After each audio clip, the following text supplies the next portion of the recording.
Bien, gloria a Dios. Todos conmigo, concentrados. Si alguien entra y les da la mano, no los saluden, que nadie los manda a llegar tarde. ¿Está bien? Gloria a Dios. Ahora todos se concentran conmigo en esta mañana. Hemos estado estudiando todo lo concerniente al origen de la iglesia y hemos explicado que la iglesia nació en el año 33 después de la crucifixión de Cristo para el mes de junio. Les expliqué en el estudio de la iglesia que bíblicamente, probado con textos bíblicos, Jesús nació en septiembre 15 y Jesús fue crucificado el 14 de abril a las 12 del día y murió a las 3 de la tarde. Les demostré bíblicamente que Jesús fue crucificado un miércoles conocido como el miércoles de la preparación y Jesús resucita el día sábado. Cuando llega el día domingo, ya Jesús estaba resucitado. En este estudio bíblico estuvimos hablando cuando Jesús va a ascender al cielo después de resucitar. Jesús se le apareció a los hermanos por casi alrededor de 40 días. Jesús se le apareció a los hermanos antes de ir al cielo. El último día se reunió con sus discípulos en el Monte de los Olivos y les dio instrucciones que están en Marcos 16 y en Mateo 28 y en Hechos capítulo 1 verso 8 de ir y anunciar el evangelio a toda criatura. Luego el Señor fue elevado al cielo y se fue en una nube que en el Antiguo Testamento se conoce como Shekinah. Cuando nosotros hablamos de Shekinah, estamos hablando como del avión presidencial. Eso es la nube de Dios. La nube de Dios no es la gloria de Dios. Eso no es correcto como se ha enseñado. La nube de Dios es el vehículo de Dios. Por ejemplo, en Éxodo capítulo 20, cuando la nube de Dios llegó al monte Sinaí, la Biblia dice que el monte se estremeció, habían truenos, relámpagos, y Moisés nos dijo algo que luego Pablo sacaría en Hebreos capítulo 11 diciendo que Moisés dijo: estoy con miedo temblando de lo que mis ojos ven. Y cuando los animales quisieron subir hacia el monte, dardos encendidos en fuego salían por todas partes, matando los animales que querían entrar al monte donde estaba la nube y donde la presencia de Dios se estaba haciendo sentir. En ese momento el pueblo le dijo a Moisés: habla tú con Dios, porque si nosotros hablamos con Él, entonces nosotros no soportaremos su voz y vamos a morir. Y Moisés le dice a Dios, al pueblo: no se preocupen, que el Señor lo que quería era ver si ustedes tenían temor por Él, porque delante de Él uno tiene que tener temor. Por eso nosotros creemos que cuando estamos en la presencia de Dios en oración o escuchando la palabra en el templo, debe haber un máximo temor y respeto en nosotros.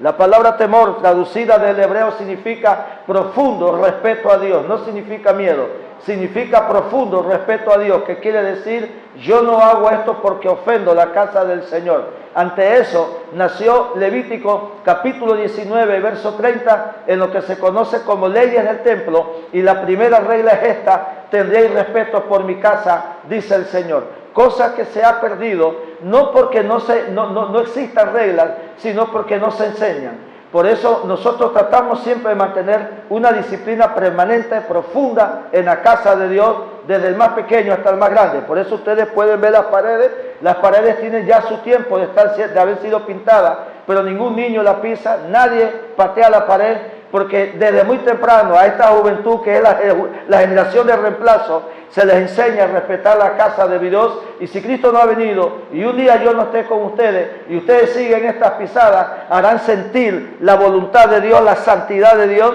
en sus predicaciones, en sus enseñanzas, donde quiera que ustedes vayan, porque esto no es una doctrina del Señor débil. Esto lo dice Levítico 19:30, y yo no hice ese texto bíblico, lo mandó a escribir el Espíritu Santo de Dios. Amén, hermanos. Por eso nosotros no aceptamos el teléfono, no porque no queremos que ustedes hablen por teléfono, sino porque yo estuve averiguando que Panamá mide aproximadamente 57,000 kilómetros cuadrados. En 57,000 kilómetros cuadrados venimos a hablar por teléfono en un culto donde solamente hay como 40 metros cuadrados, ¿verdad? Qué cosa más extraña. Pero vamos al punto central. Entonces el Señor les dijo: me voy. El Señor fue ascendido, se fue en una nube, y cuando el Señor desapareció, los discípulos miran a su alrededor y dos ángeles en forma humana. Varones Galileo, ¿qué estás mirando? Este mismo Jesús que se ha ido en este momento al cielo, así mismo vendrá en una nube. Eso lo comprueba Apocalipsis capítulo 1, verso 7, cuando dice: he aquí que viene con las nubes y todo ojo le verá. Ese acontecimiento se conoce como la Tercera Guerra Mundial. Ahora el Señor se marchó y les dijo: vayan a Jerusalén y quédense allí hasta que sean investidos de poder de lo alto. Ya en el Evangelio capítulo 16, cerca de su muerte, les había dicho: conviene que yo me vaya, porque si no me fuere, el Consolador no vendría a ustedes. Y cuando el Consolador venga, convencerá al mundo de pecado, de justicia y de juicio. O sea, les dijo claramente que oraran por un advenimiento del Espíritu Santo, y si ellos querían almas convertidas, el Espíritu Santo los iba a convencer adentro de ellos de que la fornicación, el adulterio, la mentira, el odio, el rencor, la envidia, celo, ira, contienda, disensión, herejía, pleito, enemistades en la casa, de quiera que sea, es un pecado que a Dios no le agrada. De ese trabajo se encargaría el Espíritu Santo, les harían sentir mal, y cuando ellos vienen a la casa de Dios, entonces serían adoctrinados en toda enseñanza bíblica para que el día de su muerte se pudiesen ir al cielo. Estaban a 1200 metros del Monte de los Olivos a Jerusalén. Caminaron a Jerusalén, y en el primer capítulo de Hechos nosotros encontramos cuando escogieron al apóstol número 12 llamado Matías, porque Judas se había ahorcado. Ahora se cumplió el Salmo 69 cuando dice: otro tome su oficio, y el oficio fue tomado por el Señor Matías. Y a partir de ese momento, cuando se complementa el apóstol número 12, inmediatamente se escribe en el cielo el nombre de Matías en una de las piedras que sostienen las puertas en la casa del Señor, en donde están los 12 nombres de los 12 apóstoles del Señor, en donde no aparece Pablo, porque Pablo se convierte un tiempo después. Ahora ellos se van a Jerusalén, escogen al número 12, y después de escoger al número 12, se lanzan en oración por 10 días, y el Espíritu Santo descendió en el día del Pentecostés, que era 50 días después de la muerte de Cristo. Contemos, Cristo lo matan y se levantó y estuvo 40 días con sus discípulos. Vamos al día 40 y se fue. Quedan 10 días para el 50, para celebrar fiesta de Pentecostés.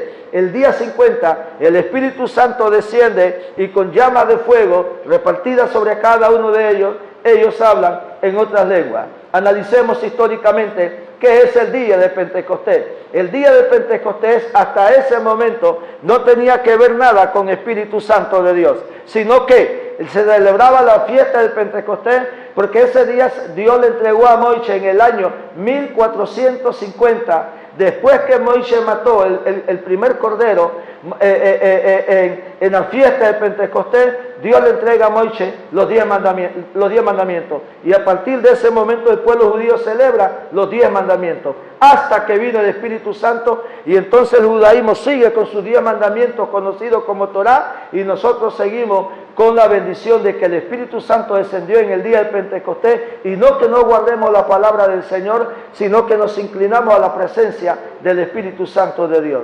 Ante esa situación, la gente empezó a burlarse afuera a golpe de 8:30 de la mañana. Finalmente Pedro desciende a las 9 y les predica: varones hermanos, no es como vosotros pensáis. Según la Biblia, en el libro de Joel capítulo 2 verso 28, hay una promesa de que el Espíritu Santo en los últimos tiempos descendería sobre toda carne. Y allí tuvo un primer cumplimiento, porque el segundo cumplimiento es para esta época. Después de haber predicado y haber anunciado la palabra de Dios, tomando de Salmo, de Joel y de la vida de Cristo, 3000 almas se convierten. Ante 3000 almas convertidas, inmediatamente ellos quedan con las manos levantadas, porque no estaban preparados para esa situación, y empiezan a decir a los hermanos: Dios te está usando a ti, a ti, a ti, a ti, y empezaron a distribuir los convertidos por casa, y nace la iglesia cristiana exactamente para el día del Pentecostés, en la fiesta de Pentecostés, en el día 50 después de la muerte de Cristo, para el mes de junio después de la muerte de Cristo. Entonces allí nace oficialmente la iglesia. Pero ellos recordaban las palabras de Jesús cuando les dijo en el libro de Mateo capítulo 16 verso 18: y las puertas del infierno no prevalecerán contra la iglesia. Ellos sabían entonces que el diablo se levantaría contra la iglesia, y lo ha hecho hasta el día de hoy. Entonces, el Sagrado Libro enseña en Hechos 2:42 que ellos empezaron a enseñar a los discípulos a enseñanza, pura enseñanza, porque la iglesia nació con enseñanza y la iglesia se educa con enseñanza, crece con enseñanza, y los cristianos que van a la iglesia abandonan el pecado a punta de enseñanza, no a punta del aspecto emocional que toca la psiquis, porque cuando se toca el aspecto emocional y la alegría termina, allí termina la fe de muchos. Pero cuando hay enseñanza, hay profundidad bíblica, la gente se amarra bien. Les doy 3 explicaciones rápidamente. En el Salmo capítulo 23, en el Salmo 1, perdón, bienaventurado el varón que no anduvo en consejo de malos, ni estuvo en camino de pecadores, ni en silla de escarnecedores se ha sentado. Viene lo bueno, sino que en la Torá, en la enseñanza, en la ley de Dios, medita de día y de noche. Quien haga eso será como árbol plantado junto a corrientes de agua, que da su fruto en su tiempo y nunca va a caer. Porque el agua de cada cristiano es la palabra de Dios. Luego en el Salmo 27, versículo 4, David escribe: una cosa le he pedido al Señor y esta buscaré, que esté yo en la casa del Señor todos los días de mi vida para inquirir en su santo templo. La palabra inquirir significa indagar, significa averiguar. En su sentido más profundo en hebreo significa meter la mano adentro y extraer lo que quedó allá abajo, que es profundidad bíblica, que eso es aprender. Y fue exactamente eso lo que los apóstoles hicieron con los primeros cristianos. Por eso fue una iglesia poderosa, llena de santidad, llena de amor, llena de unidad, donde no había queja, no había chisme, no había mentira. Y cuando hubo mentira, Dios los mató inmediatamente, porque Dios no gusta del mentiroso. Entonces la Biblia dice que ellos crecían en la palabra del Señor. Eso está en Hechos 2. En Hechos capítulo 3, verso 1 en adelante, encontramos a Pedro y a Juan yendo al templo del Señor a la hora novena, que es la hora de oración, que equivale a las 3 de la tarde. La razón por la cual van a orar a las 3 de la tarde, porque fue la hora que el Mesías murió, y para honrar la muerte del Mesías, ellos decidieron orar todos los días a las 3 de la tarde, porque esa fue la hora en que se debatió la batalla final contra el infierno por nuestra salvación. Y ellos en agradecimiento oraban y le daban gracias al Señor. Era llevado un paralítico de nacimiento que pedía plata en la puerta del templo. Estoy resumiendo para entrar en el capítulo donde voy a entrar. Y extendía su mano y Pedro y Juan le dijeron: no tengo plata ni oro, lo que tengo te doy. Porque la iglesia del primer siglo no se enfocó en el bolsillo de nadie ni en el dinero de nadie. La iglesia del primer siglo habló de diezmo, habló de primicias, pero no habló de quitarle lo que la gente había sudado con tanto sacrificio, porque eso se conoce hoy como el evangelio de la prosperidad, un evangelio que está fuera de la Biblia. Entonces ellos dijeron: ni plata ni oro, pero te voy a dar algo. En el nombre de Jesús, levántate. Como el tipo no tenía mucha fe, lo tomaron de la mano y el hombre quedó saltando y gritando, y eso trajo 5,000 convertidos al cristianismo. Ahora la iglesia crece, 8,120 personas. En el mismo capítulo 4, entonces, los fariseos y los saduceos y la guardia del templo se levantaron contra ellos y les metieron presos. Posteriormente los llamaron a puerta y les dijeron: ¿qué piensan hacer? Y ellos respondieron: es mejor obedecer a Dios antes que a ustedes. Les intimaron para que no predicaran en el nombre de Jesús.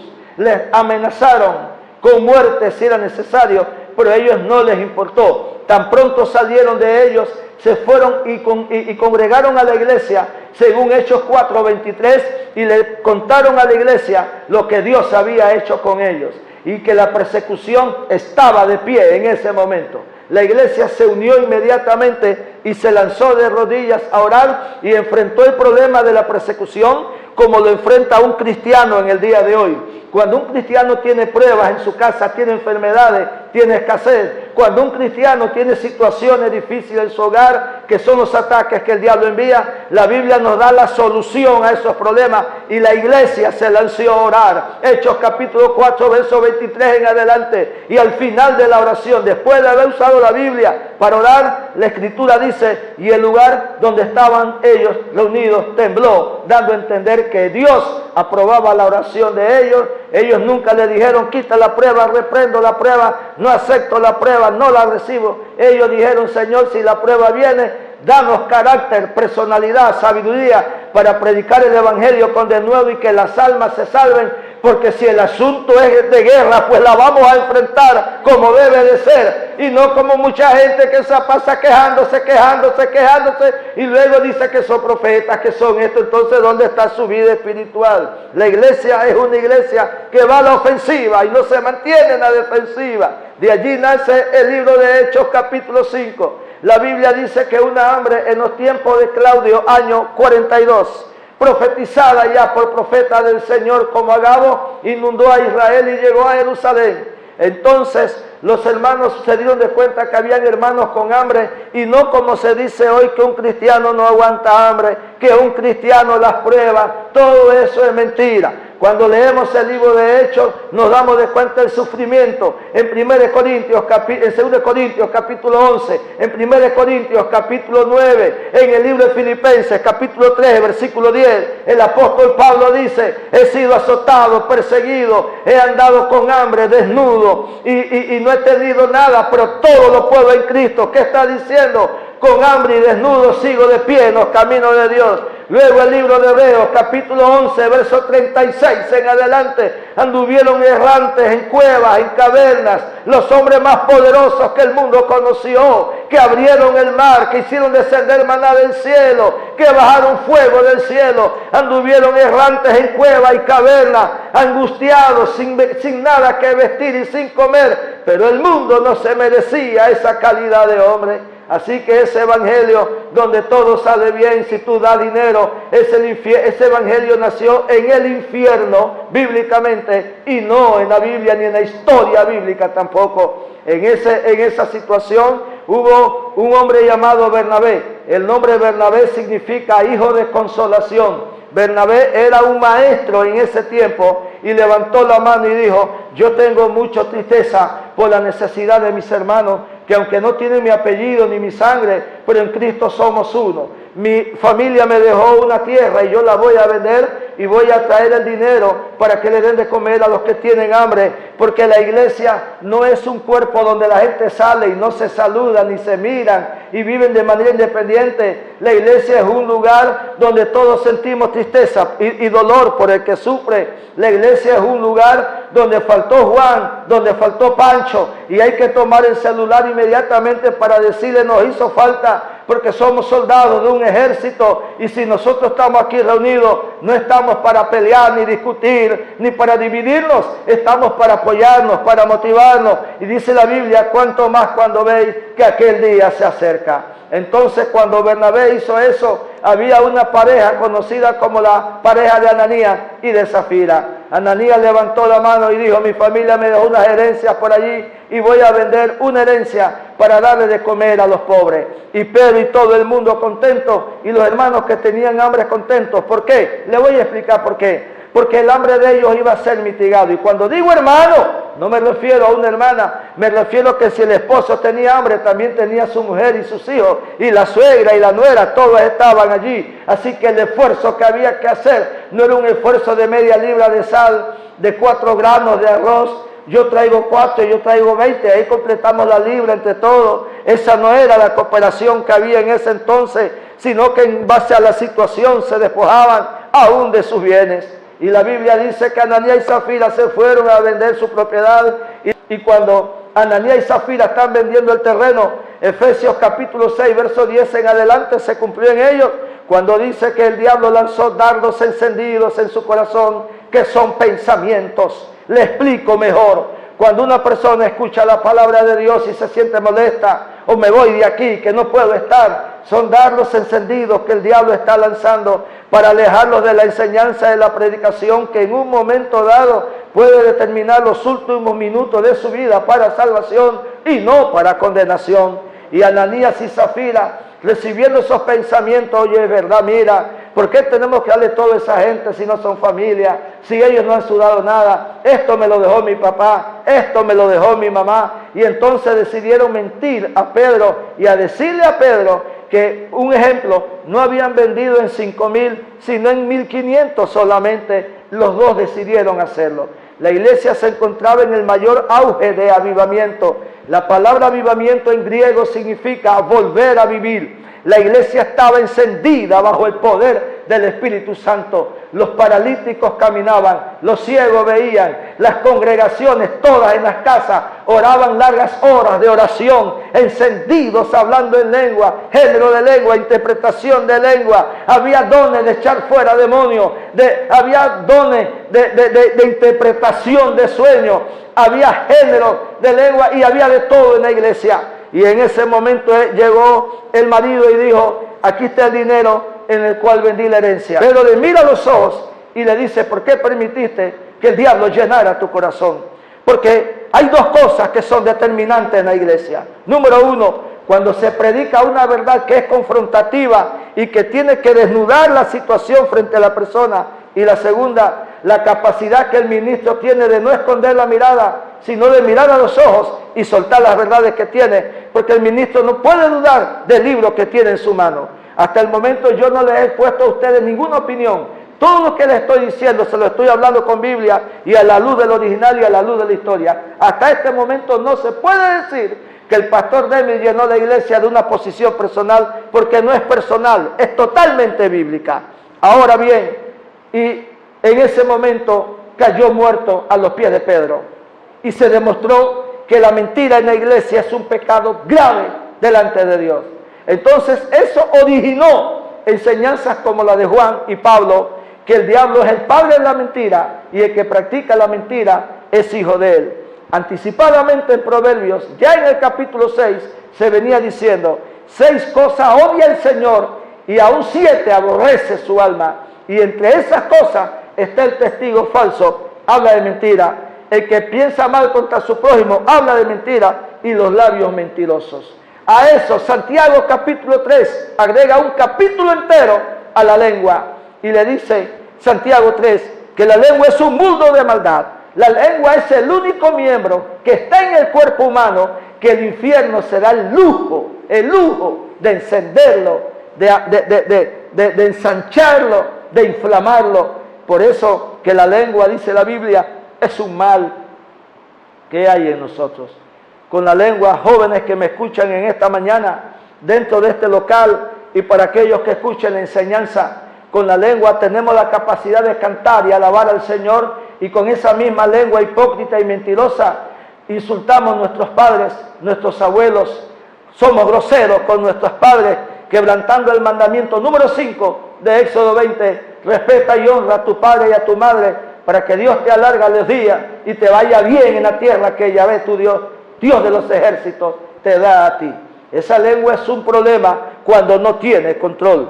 Ahora, volviendo al punto, cayó muerto. Luego llegó la mujer y Pedro le dijo lo mismo y cayó muerta. Y hubo temor en todo el pueblo inmediatamente, y la gente decía, algunos decían históricamente: yo no me congrego con esa gente porque si digo una mentira el Espíritu Santo me mata a mí, mejor me quedo acá. Y empezó a haber temor entre las personas, y en los que estaban en la congregación, si alguno quería mentir, ya mejor cerraban la boca, pero nadie quería mentir, porque el que quería mentir tenía que comprarle el ataúd anticipadamente. Entonces fue la forma que el Espíritu Santo curó la mentira en ese momento, y eso se llama avivamiento. Porque cuando yo me arrodillo aquí a orar, o lo hago en mi oficina, y yo le digo a Dios: yo quiero un avivamiento, yo estoy consciente de lo que estoy pidiendo. Avivamiento es milagro, avivamiento es sanidades poderosas, avivamiento es que esta provincia y esta nación se estremezca, pero avivamiento también es la muerte de todos aquellos que usan la Biblia para mentir. Avivamiento también es un ataque del Espíritu Santo a la apostasía. Avivamiento también es un enfrentamiento del Espíritu Santo contra brujos y hechiceros en Chiriquí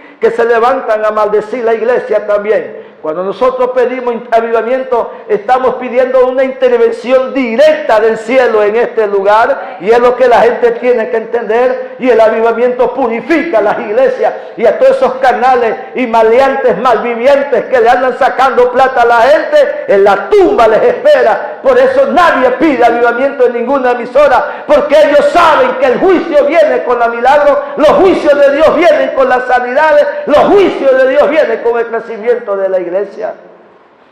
Ellos lo entienden perfectamente bien, y así quedó la historia, cómo Dios se revela y castiga la mentira en el pueblo. Y entramos al libro de Hechos capítulo 6. Entrando al capítulo 6, la Escritura dice así: como creciera el número de los discípulos en aquellos días, se atendía la distribución diaria a las viudas que no tenían marido y no tenían hijos que la mantuvieran, eran sostenidas por la casa de Dios, por el templo. Pero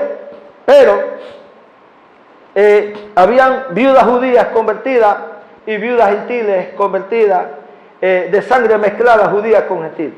Y cuando servían la mesa, le daban un plato de sopa así a las viudas hebreas y le daban ahí una miseria a las viudas gentiles, las ponían en ayuno obligatorio, mientras que las otras salían llenas. Eso trajo como consecuencia lo que nosotros conocemos como murmuración. Mira aquella que está cachetona y que está gorda, y mira la panza que tiene, y nosotros que se nos cae la falda. Entonces empezaron esas murmuraciones así, hablar pues de la gente que come bastante. Entonces empezó la iglesia a recibir que había chisme y había murmuración. Ahora el diablo ataca no la iglesia desde afuera, sino lo ataca por dentro, y es el peor ataque, el que más éxito tiene el diablo cuando él lo lanza, que es la murmuración entre nosotros mismos. Les explico por qué. Porque si un impío habla de ustedes, la gente dice, no, es que ellos no gustan de ellos, por eso hablan de ellos. Pero cuando un hermano de la iglesia habla de otro, eso sí hace daño, porque la gente dice, ellos sí se conocen, anduvieron juntos, y ellos saben las sinvergüenzuras que hacían. Entonces ese ataque interno duele mucho más que el ataque interno. Y en ese ataque que se lanzó a la iglesia del Señor, inmediatamente llegó a los oídos de los apóstoles que la iglesia estaba a punto de despedazarse por dentro y de dividirse. En ese momento los apóstoles reunieron a la multitud de cristianos y le dijeron, escojan 7 varones, número 1, lleno de sabiduría, número 1, de buen testimonio, número 2, lleno de sabiduría, y número 3, lleno del Espíritu Santo, a quienes pongamos a servir mesa. Les explico mejor para todos aquellos que desean predicar, que desean cantar, para todos aquellos que anhelan un ministerio en la iglesia, se los voy a explicar. Aquí no estamos hablando de los que cantan ni los que predican, estamos hablando de los que ministraban las mesas, limpiaban el templo, agarraban las sillas, las acomodaban, estamos hablando de esos. Tenían que ser de buen testimonio, llenos del Espíritu Santo y de sabiduría. Esas cualidades eran para los primeros diáconos, no para los líderes. Ahora, la pregunta que surge es esta. Si eran las cualidades que debería tener un diácono, ¿cuáles serían las cualidades de un pastor, de un maestro, de un evangelista, de un profeta y de un apóstol? Eso es sumamente preocupante, porque hoy vemos un crecimiento de ministerio en las iglesias que pareciera avivamiento, pero no es avivamiento, porque hoy cualquiera persona es pastor. Usted tiene que decirle pastor a cualquiera persona, aunque nunca haya pastoreado, aunque no tenga llamado y aunque no tenga iglesia, porque solo gritó en el parque, ay, ay, ay, ay, ay, ay, ay, ay, ay, ya es pastor el siguiente día. Y eso es sumamente peligroso, porque el pastorado lo primero que tiene que dar muestra es de haber nacido de nuevo, de que toda su vida ha cambiado. Y luego el Espíritu Santo debe manifestarse en él, no tumbando gente a la fuerza y empujándola, sino a través de los frutos del Espíritu Santo de Dios. Y le preguntamos a la Biblia, ¿qué es estar lleno del Espíritu Santo? Y la Biblia dice, por los frutos los conoceréis. Entonces en el libro de 1 Corintios, capítulo 13, la Biblia habla de los frutos del Espíritu: gozo, paz, paciencia, benignidad, templanza, mansedumbre, longanimidad y fe. Agréguele el amor en el Espíritu y la integridad. No tiene envidia, no tiene rencor, no se enorgullece, no se irrita, no maldice a nadie. Y ahí usted descubre a una persona llena del Espíritu Santo. Eso es una persona, no una persona que empujó a Juana y Juana se cayó y quedó así con el ojo medio abierto, porque esa es la política y son las cosas que se dan en el día de hoy. Estamos hablando de gente que camina, que pareciera que estuvieran en el cielo. Luego dice lleno de sabiduría. El don de sabiduría es el don número 1 del Espíritu Santo, que lo encontramos en el libro de Isaías capítulo 11, en el libro de Isaías capítulo 14, capítulo 28, en Primera de Corintios capítulo 12 y 14, lo encontramos como el don más importante del Espíritu Santo. Y es el don de sabiduría, porque nosotros tenemos que ser sabios. Por ejemplo, en el caso de los hombres, tienen que ser sabios para hablar a sus hijos, educar a sus hijos, tratar a sus hijos, tratar a los empleados, tratarse familiarmente en el hogar y conyugalmente en el hogar. Las mujeres deben ser sabias, inclusive hasta para sentarse deben ser sabias para hablar. A nosotros se nos aconseja en Proverbios que debemos ser sabios hasta para sentarnos en una mesa, porque hay gente que se sienta en una mesa y todo, parece que nunca hubieran comido comida. Pero uno, hasta para sentarse en una mesa, uno tiene que ser sabio, dice la palabra de Dios. Así como la iglesia se niveló, y dejamos el capítulo 6 del libro de Hechos con estas palabras: Esteban, varón lleno de gracia, de poder y del Espíritu Santo de Dios, y hacía señales. ¿Quién era Esteban? Un diácono, pero era un diácono que hacía señales, que tenía conocimiento y era poderoso en las Escrituras. ¿Qué quiere decir? Que Esteban fue creciendo. ¿Cómo empezó Esteban? Sirviendo platitos de comida para las viudas, para que no hubiese problemas en la casa del Señor, y en base a la obediencia y a su humildad, de repente Esteban pone la mano y se levanta un enfermo. Porque hay gente que piensa, hay gente que cuando llega a una iglesia, lo primero que piensa es en el púlpito. Señores, construir un púlpito desde abajo es muy difícil. Yo en mi vida he levantado varias iglesias, y cuando usted levanta iglesias, si usted no trabaja, usted aguanta mucha hambre. Lo he hecho en el campo, he trabajado como nadie en el campo, levantando obras, y todas las entregué a la organización que yo pertenecía. Ahora la iglesia neotestamentaria está conociendo lo que es la grandeza de Dios. Entrando al capítulo 7, la Biblia dice que Esteban fue acusado por perniciosos, falsos y mentirosos religiosos que usaban Torá. Se sabían casi toda la Torá, pero eran mentirosos. Porque una cosa es ir a la iglesia, una cosa es escuchar Biblia y cantar, y otra cosa es tener una vida que realmente ha cambiado. Eso lo demostramos en el Evangelio de Juan, en su capítulo 3. Cuando siendo las 8 de la noche aproximadamente, Nicodemo visita a Cristo y le dice: Señor, le dice Rabí. Rabí significa maestro. Rabino significa gran maestro. Y le dio un título a Gamaliel. ¿Te acuerdas, Edwin, cuál fue el título? Rabaj. Rabaj, único título en Israel que se le dio al maestro Gamaliel, el profesor de Pablo, que significa excelencia en la enseñanza, o significa maestro excelente. ¿Qué título más hermoso? Él se lo merecía. Ahora bien, Esteban, dice la Biblia, que fue acusado y les pidió silencio a todos, y la gente hizo silencio. Y Esteban ha dado un discurso desde el libro de Génesis, cuando Abraham salió de Ur de los Caldeos, hasta la muerte del Mesías. Y dice la Biblia que como no podían responder, le apretaban los puños, le miraban con odio, y entre el 7 y el 8 encontramos la muerte de Esteban, que murió lapidado por causa de la predicación del Evangelio, y no era un maestro ni un pastor, era solamente un diácono. Por eso, todos ustedes que aspiren ministerio, que aspiren llegar a la predicación, deben de saber que si un diácono conocía toda la Biblia, cuánto más un pastor la debe conocer. Si así eran los diáconos, ¿cómo serían los pastores en ese tiempo? Y les desafío a los que están conmigo en esta mañana, que aspiran a predicar o llegar a este púlpito en el día de mañana, les desafío en este día. Y escuchen bien, yo no puedo entender como pastor, como maestro de la palabra, cómo puede un hombre que la iglesia lo sostiene a tiempo completo predicar tonterías en el altar, cuando tiene todo el día para estudiar. Para eso lo sostiene la iglesia. Yo no lo puedo entender. Eso es inaudito y es totalmente inaceptable en la viña del Señor. Yo no puedo entender cómo nosotros, teniendo todo el día, podemos permitir gente que le saca dinero a la iglesia y que contradicen la Biblia. Yo no lo puedo entender. Por eso para mí es un desafío y es un reto diario estar en la oficina invirtiendo horas en estudio, porque de lo que yo como si fuera una madre, le doy pecho a ustedes, pero si mis pechos no estuviesen llenos, ¿qué pueden ustedes recibir entonces como ovejas, como hijos espirituales?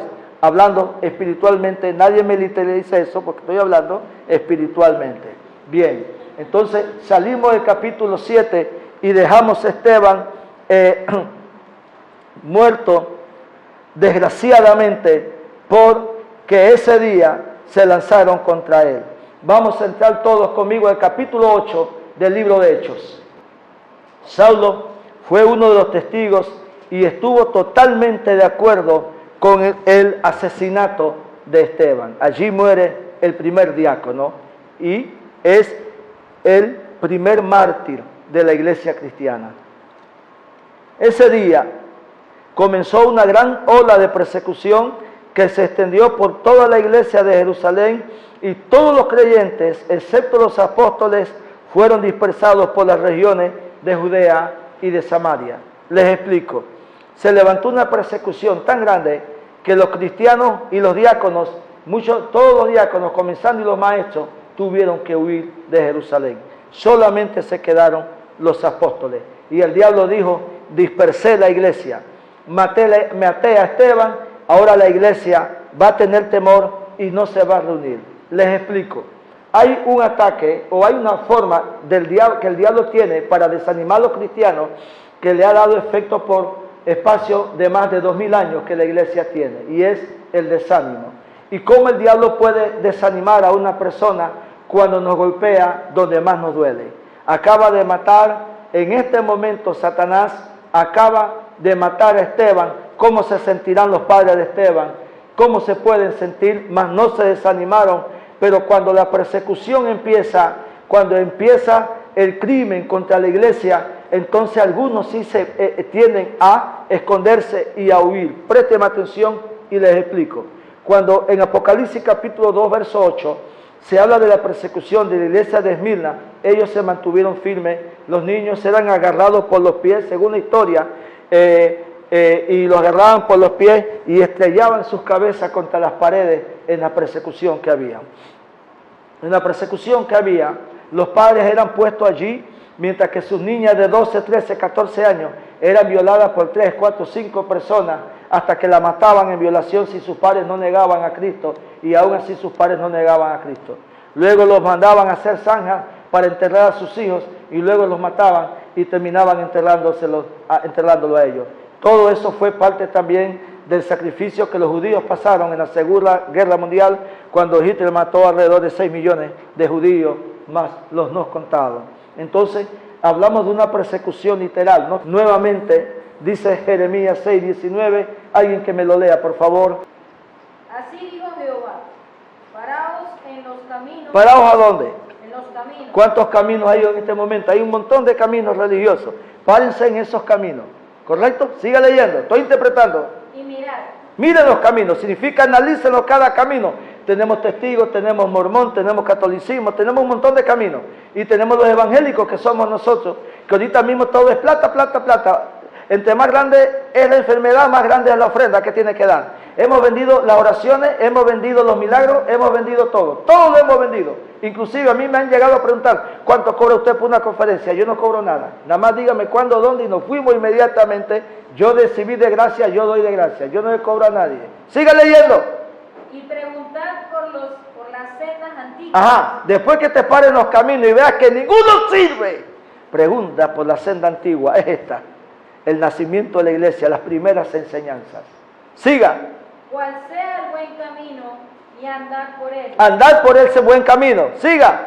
Y hallaréis descanso para vuestra alma. Al final de la vida, cuando partamos de este mundo, iremos a un lugar donde nuestra alma descansa, reposa, no a un lugar de tormento. Por eso tenemos que volver al origen de nuestras enseñanzas. Bien, vamos rápidamente con Hechos capítulo 8. Salvo los apóstoles fueron perseguidos. Verso 2. Con profundo dolor, unos hombres consagrados enterraron a Esteban. O sea, no permitieron que cualquiera lo enterraran. Un hombre como ese, lleno de Dios, un diácono, que iba camino al ministerio, tenía que ser enterrado.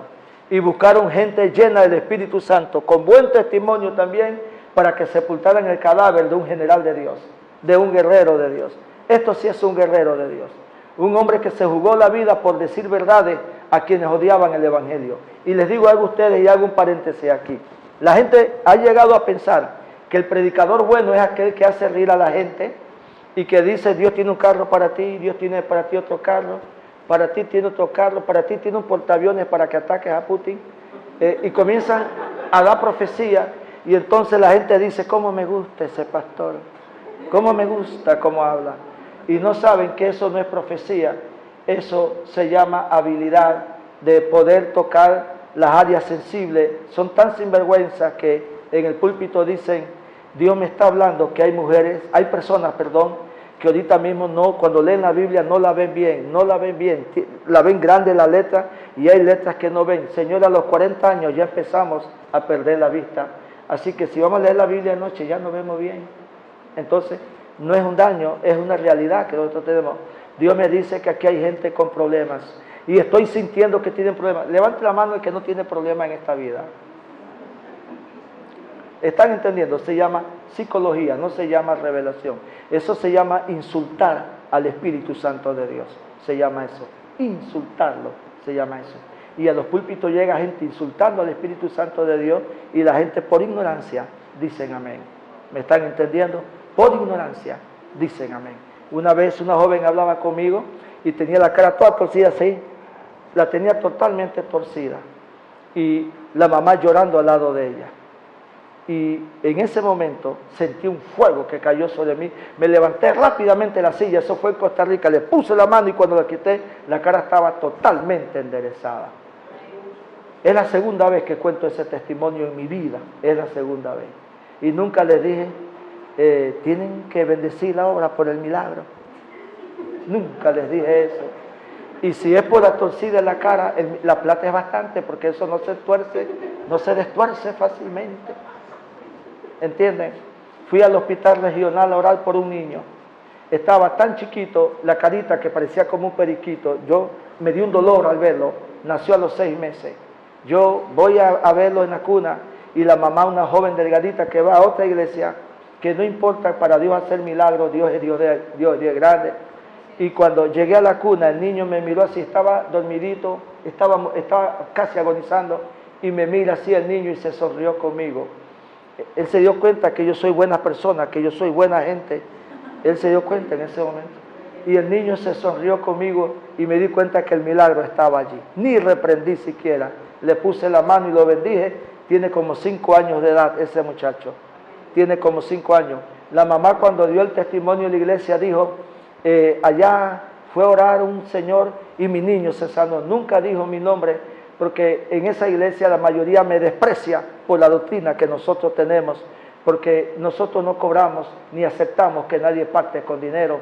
Si fuera sido así, todavía estuviera yo recibiendo un cheque de esa familia. Más bien, esa familia es tan humilde que cuando me fui y iba por el pasillo, el Señor me habló y le di lo que tenía a esa muchacha, que eran $10, me devolví, se lo di, que no había ni almorzado siquiera. Ahí lo dijo ella después en el hospital.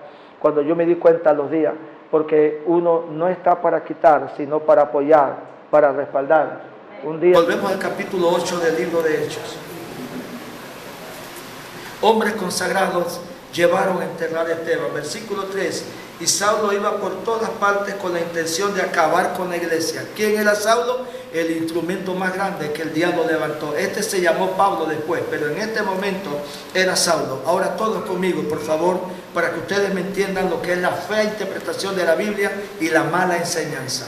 El señor Saulo tenía unos padres que eran acomodados económicamente y ellos decidieron que su hijo, que era un rabino, si ustedes no lo saben, en este momento en Israel el gobierno mantiene a los rabinos. Entonces, los rabinos son muy estimados en Israel, son la gente más respetada que hay en Israel. Cuando un rabino sale a la calle desde la antigüedad, la gente se quitaba del camino en señal de respeto, porque en ese momento está caminando un hombre con profundo conocimiento de la palabra de Dios, un hombre temeroso de Dios, que vino a este planeta a salvar almas y a cambiar los corazones y a formar los corazones. Por eso el más grande admirador que esta provincia tiene de la Torá y de la enseñanza bíblica, yo creo que soy yo. Para mí lo más grande es estudiar y aprender cada día la palabra de Dios, y si Dios nos tiene con salud, memorizarla y llevarla por dentro y tratar de vivirla al 100% en todo lo que uno puede. Entonces, eso es un rabí o un rabino. Los rabinos son hombres que le agarran la Biblia y se la despedazan inmediatamente. Y no son adivinadores, sino que ellos caminan a través de la Biblia, y la familia dijo, yo quiero que Saulo sea así. Por eso que ustedes como padres deben aspirar, traer a los niños a la escuela dominical para que los niños crezcan en el conocimiento de la palabra de Dios, y cuando ellos crezcan, dice Proverbio 22, no se aparten del camino. Un mandamiento de Deuteronomio capítulo 6, verso 6, instruye su camino al niño de día y de noche, 4 veces al día le enseñará la palabra del Señor en la casa, en la mesa, cuando te acuestes y cuando te levantes.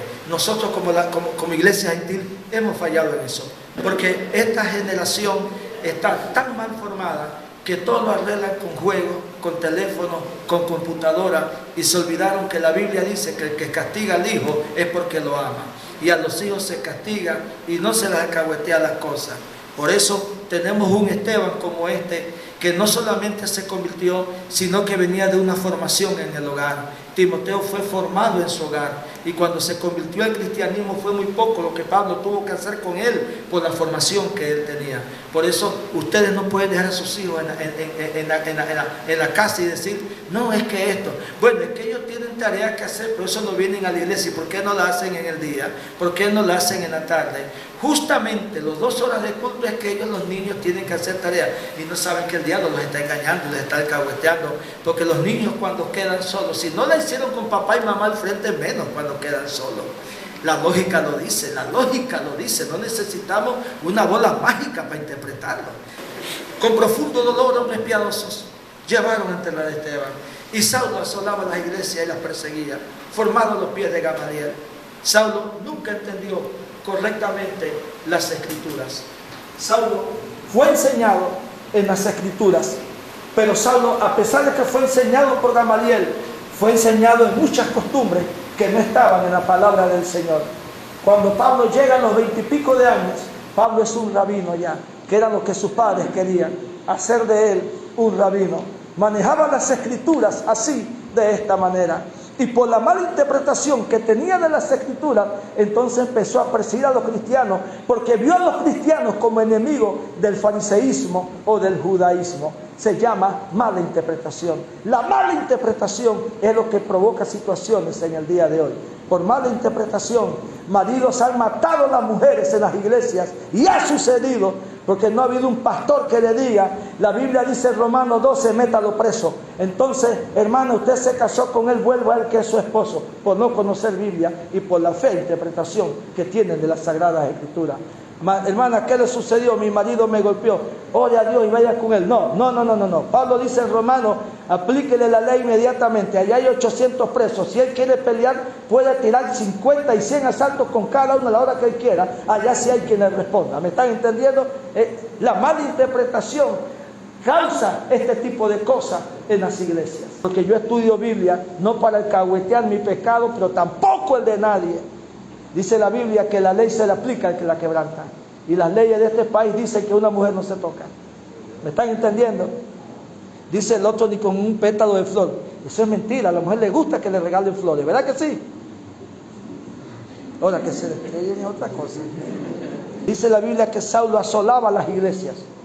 Como las iglesias no habían templo, entonces ¿qué iglesia asolaba? Los hogares de la gente. Usted abrió su hogar, habían 12 personas, en el suyo 12, en el suyo 12, en el suyo 12, en el suyo 12. Y la palabra solar en griego habla de un chancho montés. Cuando llega un sembradío y rumea aquí, rumea allá y todo lo daña. ¿Y qué hacía Saulo? Arrastraba hombres y mujeres y los mandaba a paliar y los mandaba a matar. Y como Esteban, que murió apedreado. Ese fue Saulo de Tarso, un psicópata. En el capítulo 8 encontramos la persecución de Saulo de Tarso. En el capítulo 8 encontramos que Saulo de Tarso le pide carta a los principales de la sinagoga para perseguir a los hermanos que estaban en Samaria. Samaria pertenece a Siria, y es la ciudad que está pegada actualmente en Israel. Y Siria, desde la elevación donde están los yacimientos de agua de Israel, usted se levanta allí y allá ve a Siria inmediatamente, porque se ve el Golán, las colinas del Golán. Entonces Saulo sale para allá y entramos y terminamos en Hechos 9, yendo de camino, una luz en el desierto y una voz que le dijo: Saulo, ¿por qué me persigues? Porque no es a la iglesia que tú persigues, es a mí, que soy Señor de la iglesia. Por eso un pastor no puede insultar a una oveja, ni puede hablarle a una oveja como si fuera dueño de ella, ni puede amenazar a una oveja, porque nosotros no somos dueños de ustedes, nosotros somos administradores de la vida espiritual de ustedes. Ningún pastor es dueño de ustedes. Si un hermano me dice a mi pastor, este domingo no puedo ir al templo porque voy a salir con mi familia a un tiempo de recreo, venga por orar por usted, porque uno tiene que apoyar el aspecto familiar de todos ustedes.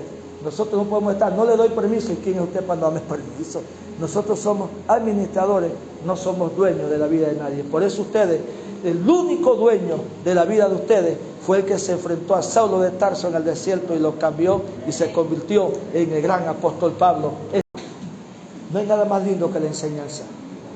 Nos da la capacidad de crecer y de tener fe en Dios. Aún en los momentos más difíciles, nosotros podemos estar seguros de lo que Dios puede hacer en favor de nosotros y nunca dudar.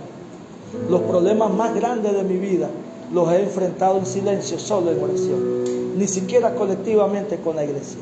Siempre lo he hecho solo. Conforme Mateo 6:6, entra a tu cuarto, cierra la puerta y habla con tu Dios personalmente, porque Él sí puede resolver tus problemas.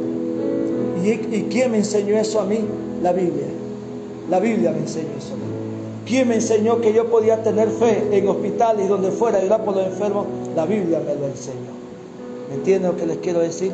¿Quién me enseñó que nosotros podíamos levantar una iglesia sin un centavo en el bolsillo, de 0.0 en el centro de David? La Biblia me enseñó eso. ¿Me están entendiendo? Porque así es la Biblia, de poderosa. Lámpara es a mis pies tu palabra y lumbrera en mi camino.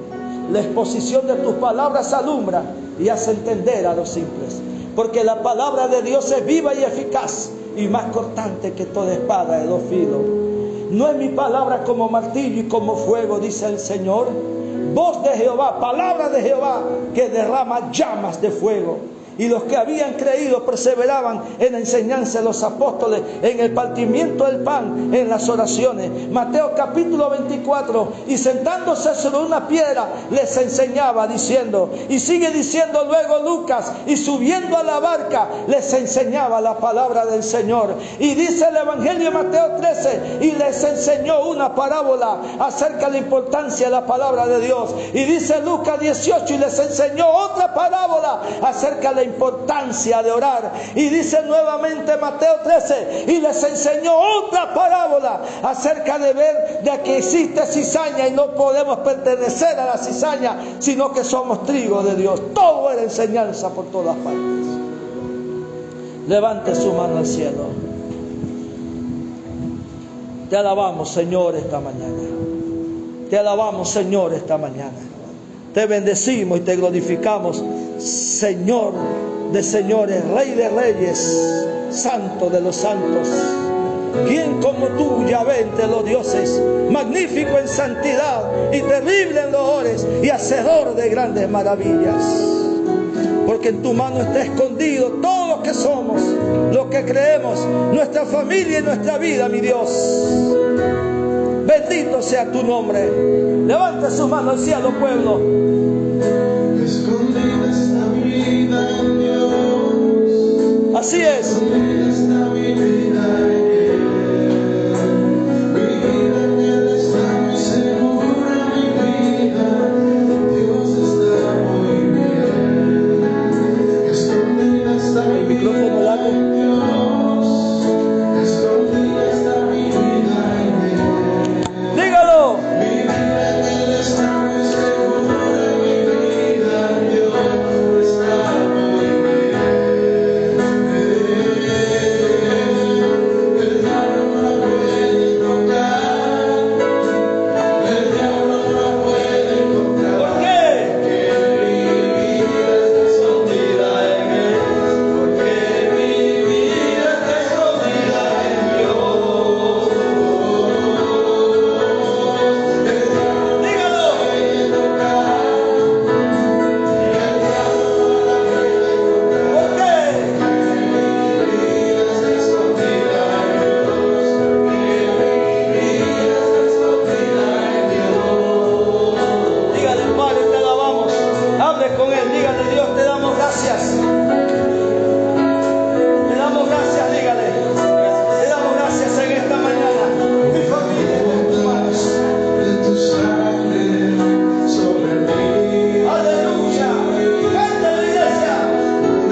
sanidades, Padre. El pueblo con su mano levantada al cielo. Trae señales, trae milagros, Dios, en esta mañana. Trae milagros sobre el pueblo, Padre, en el hogar, en todas las áreas, mi Dios, en el nombre poderoso de